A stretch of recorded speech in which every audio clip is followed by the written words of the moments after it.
Happy Sunday, everybody. That's right, we're in the studio. It is June 6th, and we are heading into week 10, aka unit 10 of level 3. That means we only have one unit left, and that will be our final project. The last few weeks have been leading up to a Ableton live performance final. We're basically going to film ourselves employing and actually mixing and playing live some elements of our track. So we get to use Ableton to DJ, and we got to get as creative as possible with all the new tools that we've learned this quarter. I strongly believe that the future of headlining acts are bringing live show elements into their sets. I strongly believe that in the next decade, if you are not at least playing something live, or you don't have something like Deadmau5's Cube, or like you're not bringing it and you're just getting up there and getting behind the DJ decks, I don't think you're going to be headlining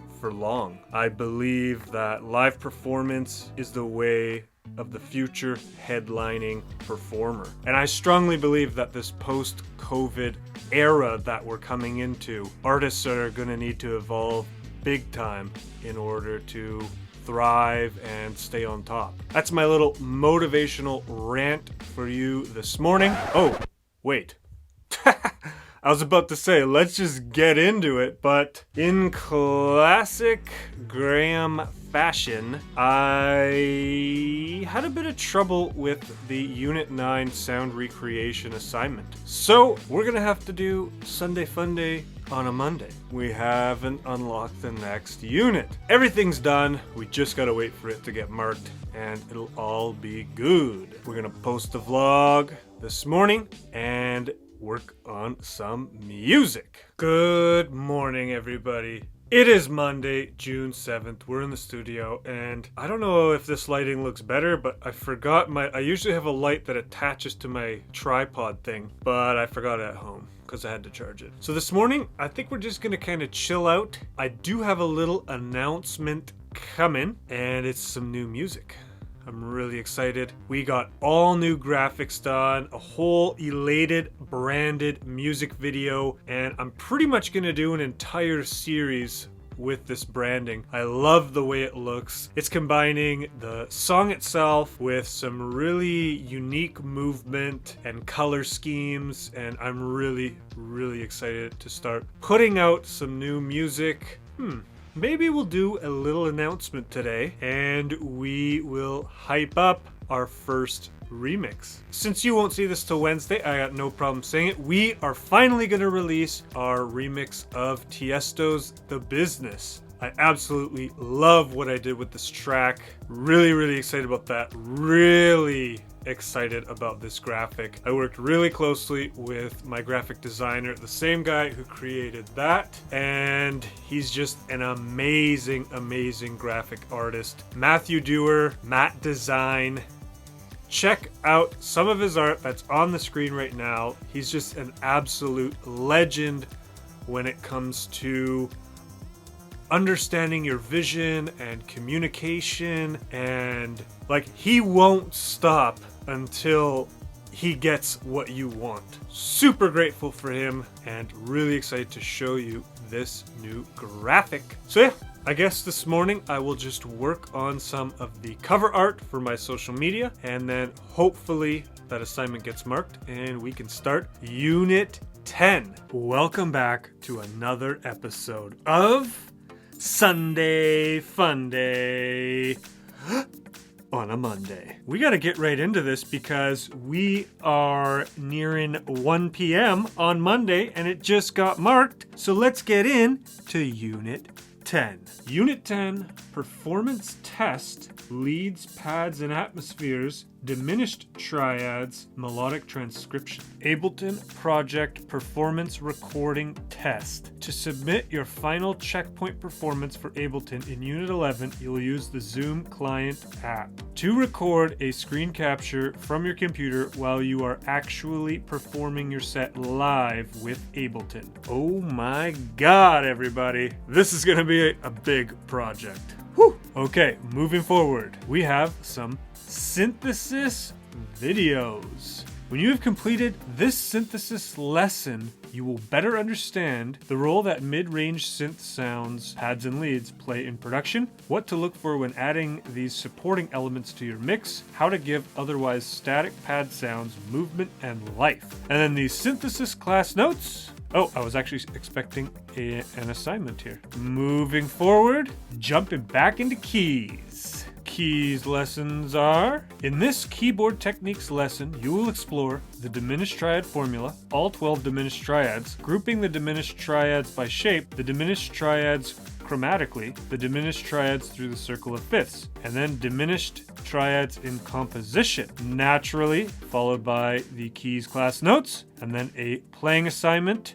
Moving on, back into ear training. Melodies. In this ear training lesson, you will explore recognizing intervals in melodies, recognizing motion in melodies, analyzing rhythm in melodies, attaching melodies to scales. Of course, over to the left here, the classes reflect exactly that. Then we have the ear training class notes, followed by an ear training transcription assignment. Wow. Okay, Unit 10, some more preparation for our final Ableton performance checkpoint. I am getting a bit nervous, if I'm honest. I got a couple songs in mind that I want to use for that, so I think I will definitely start preparing my live set this week. I'm loving the melody stuff at Icon. Actually understanding how things like pads and leads and atmospheres, how it all sits together, that's something that my foundation is missing. Like, I think I have a keen ear for mixing, and that's really helped me, but this information will be absolutely invaluable to take what I know to the next level. Super excited about this week, and you know what? It's already Monday, so let's waste no time. Let's get into the classes. That'll be it for Sunday Fun Day on a Monday. Welcome back to another episode of Mental Health Monday.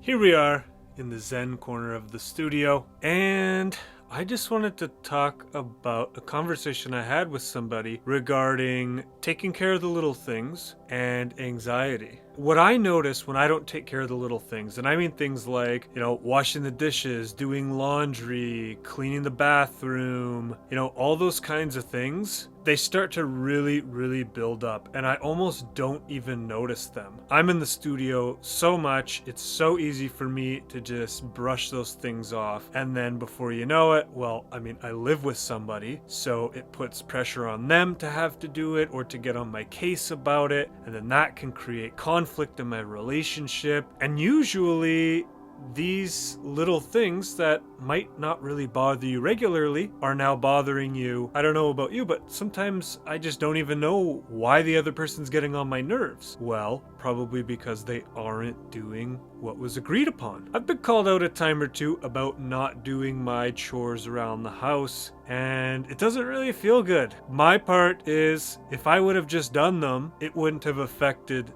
the other person in that way. Had I kept up with them and or just communicated about maybe something was going on for me that week and I just couldn't get around to doing that. And that's okay, but I have to communicate about it. What I also find taking care of the little things does is if something bigger does come along, then I'm not as overwhelmed in that moment. So for me, I'm able to foresee this snowball effect that not taking care of the little things can do. The other side of that conversation was talking about anxiety. Kind of where the conversation went was, when this big thing is over, then I can breathe. Then, hopefully the anxiety goes away. For me, in a situation like that, I know I gotta kind of face that anxiety head on. There are certain things I know I can do for myself that will help lessen the anxiety, because personally, I can't bank on that thing ending or me finishing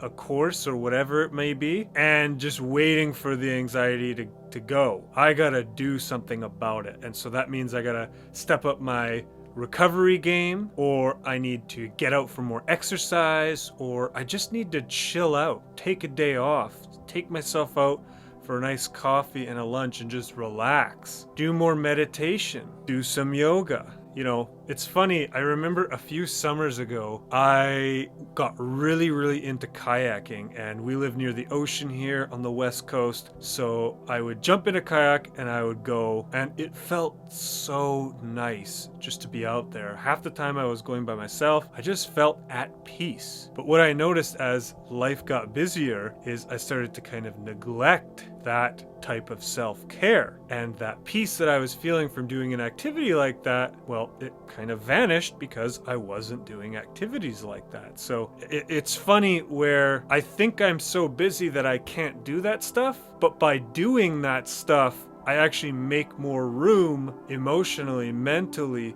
spiritually to get the work that I need to get done. There's quite the paradox there that only you can figure out for yourself. There's no shortage of stuff to talk about for Mental Health Mondays. And just this little conversation, this tiny little situation, really makes me think, really makes me address what I'm doing. And it's nice to relate with somebody else and give them some of my experience and things that have worked for me. That's why I really love talking about this stuff.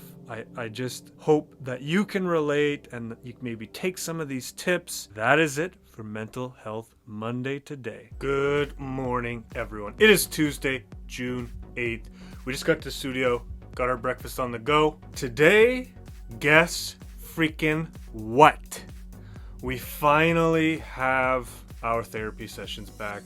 Very grateful about that. We also, right there, you can't see it, but we got our light back. So now we have the normal vlog ambiance and we're feeling good. Guess what else we did? Take a look right there. That's our lunch. So back to making our own lunches. Feels good. Feels like self-care. So taking a little page out of my own book from Mental Health Monday, taking care of the little things that make me feel good to do for myself, like making my own lunch, not wasting money eating out. So as soon as we unlocked Unit 10 yesterday, we got right to work. We finished off the keyboard lessons, we finished off the ear training, and we did the assignments for transcribing melody. I've actually done this quite a bit, but it's basically, they're teaching us how to listen to melody. So it's listening for those little fluctuations, listening for the shape of the melody, and then by using the ear training skills that they've taught us, we're able to basically listen for the key and then eventually transcribe the melody. So a really interesting skill for understanding how these melodies are working. For me, doing my WIP Wednesday series, remixing those classic tracks, like there's a big picture reason why those tracks are as popular as they are. And in recreating them, I have found that the ideas are so simple. Anyways, we're gonna eat. We're gonna get ready for a therapy session. Haven't really done this in a while, but I figured I'd give you a small little keys update. Quite a simple little assignment over here. Let's just see if I look a little more natural on the keys compared to some of the videos in level 1.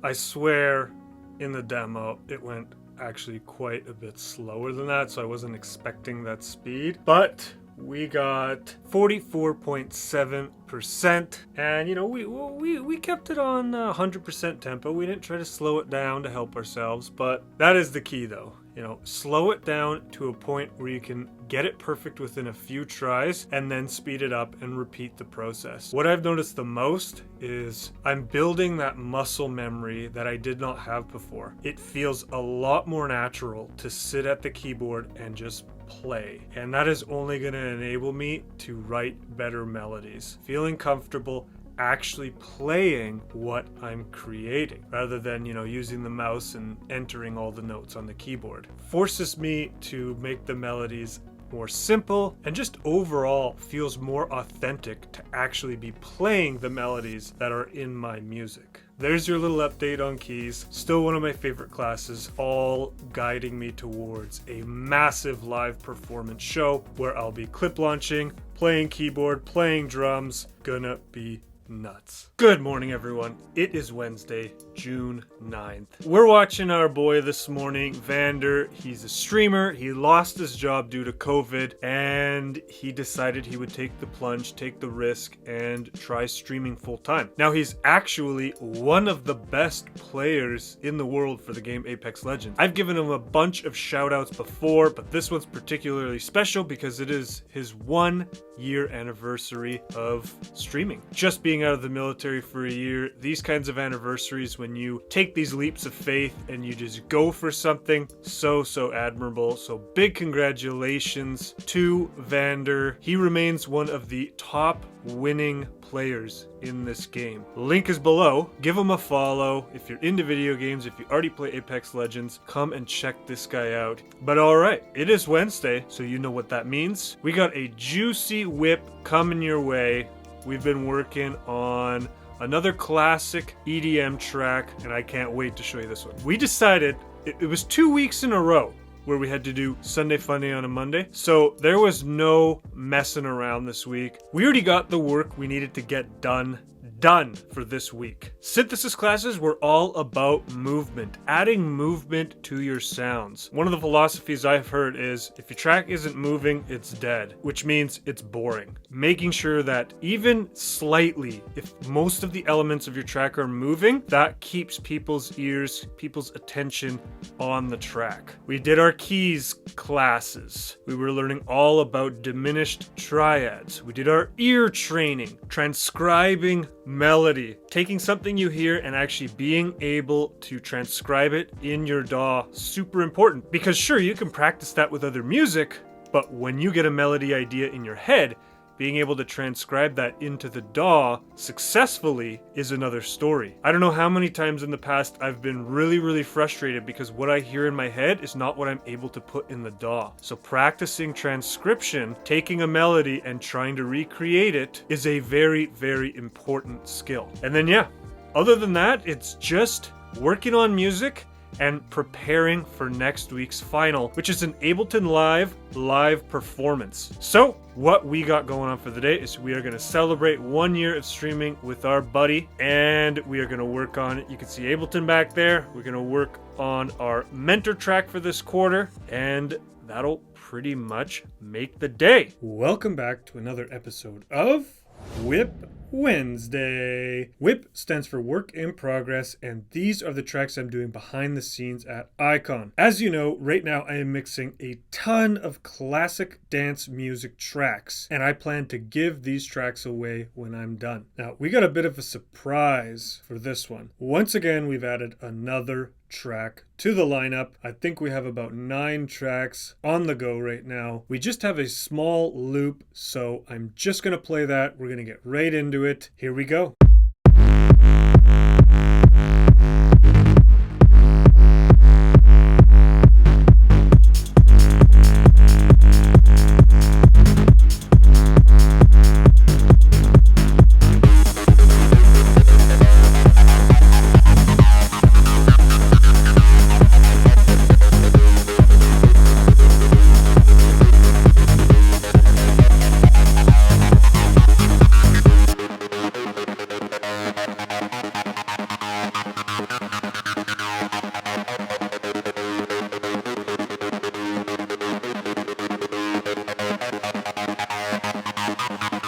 Yep, that's right. From the classic movie Blade, the opening sequence, Blood Rave. I thought about this track the other week, and I wanted to see if I couldn't recreate it in this booming, melodic techno-ish style. So I hope you're liking that little preview. And the goal is, over my break, So in the next 3 weeks, I actually want to finish all 9, so far 9, of these tracks and then start releasing all these remixes. All right, that is it for WIP Wednesday today.